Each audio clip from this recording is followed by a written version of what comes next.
చూడమ్మా, నీకు మాంగళ్యం దక్కాలంటే నువ్వు మహారుద్ర మృత్యుంజయ హోమం చేయాలి.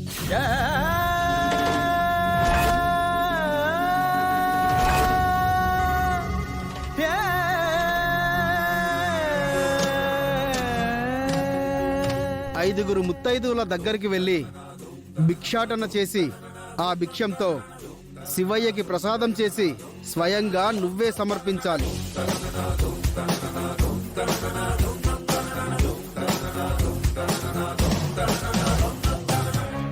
ఆ తర్వాత 108 బిందెలతో అభిషేకం చేయాలి.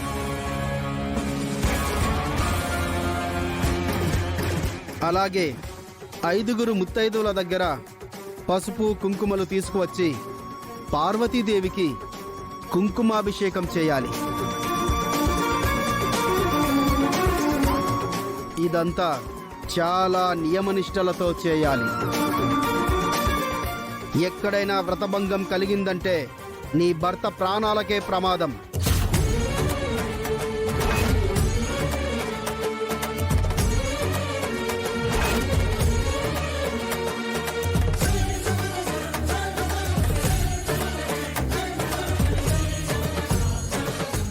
ఆ శివపార్వతుల ప్రసన్నం నీకు ఉండాలంటే నువ్వు చేసే ఈ పూజ ఎలాంటి ఆటంకం లేకుండా పూర్తి చేయాలి.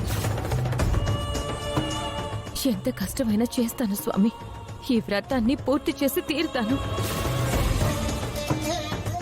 నువ్వు ఇలాంటి ఏదో ఒక పని చేస్తావని నిన్ను ఫాలో అవుతూ వచ్చానక్క.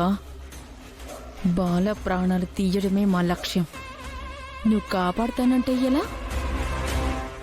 నేను ఈ వ్రతాన్ని పూర్తి చేయనివ్వను. నువ్వు ఎలా వ్రతభంగం కలగకుండా ఈ కార్యాన్ని పూర్తి చేస్తావో నేను చూస్తాను.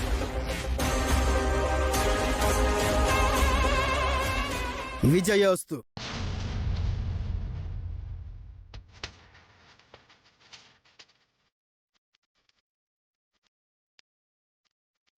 అమ్మవారి దగ్గర పూజ చేసిన ఆ చీరను కట్టుకొని నీ వ్రతాన్ని ప్రారంభించు తల్లి.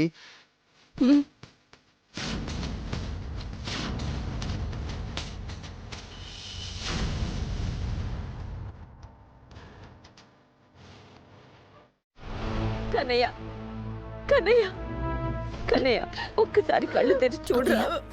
నీకోసం మేమందరం ఎదురు చూస్తున్నాం. కళ్ళు తెరిచి చూడరా. లే కన్నయ్య, ఒక్కసారి కళ్ళు తెరిచి చూడరా. కన్నయ్య, కన్నయ్య. బామ్మగారు, బామ్మగారు, ఏమైంది? ఎందుకంత కంగారుగా ఉన్నావు? బావగారు ఆరోగ్యంగా ఉండాలనేసి నేను గుడికి వెళ్లి పూజ చేయించుకొని వస్తున్నాను. అక్కడ త్రిపుర అక్క బావగారి కోసం మహామృత్యుంజయ హోమం చేస్తుంది.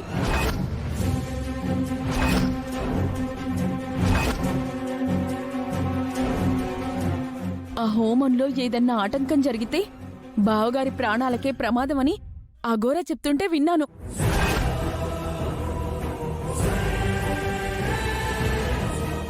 త్రిపుర ఇప్పుడు ఈ పూజ ఎందుకు చేయిస్తుంది? మహారుద్ర మృత్యుంజయ హోమం చేయిస్తుందా?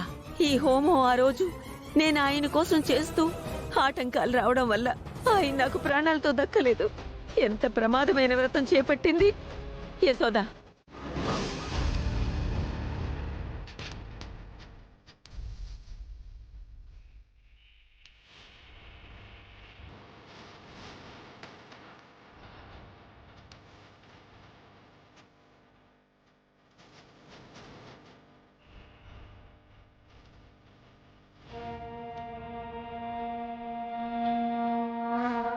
అమ్మా, ముందు ఒక కొబ్బరికాయ కొట్టి హోమాన్ని వెలిగించాలి.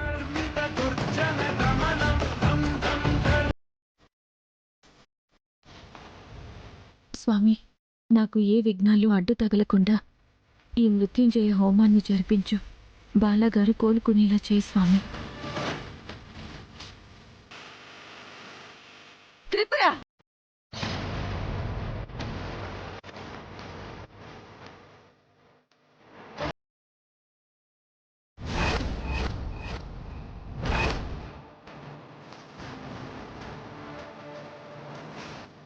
నువ్వేం చేస్తున్నావో తెలుస్తుందా నీకు?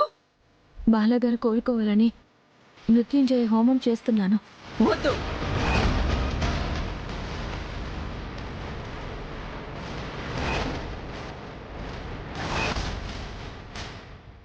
ఇప్పటికే జరిగిన అనర్థం చాలు.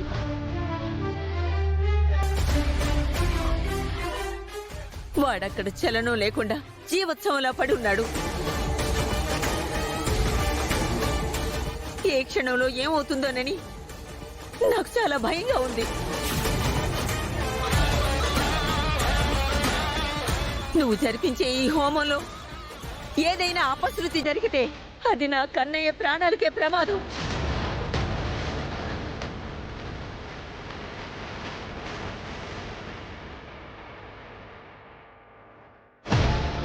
ఇప్పటికే డాక్టర్లు ఏమీ చేయలేమని వాళ్ళ ప్రయత్నాలు వాళ్ళు చేస్తూనే ఉన్నారు.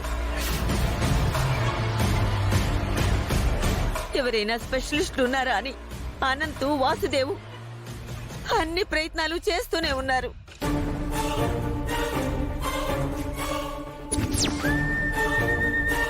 దయచేసి నేనెందుకు చెప్తున్నానో వినమ్మా.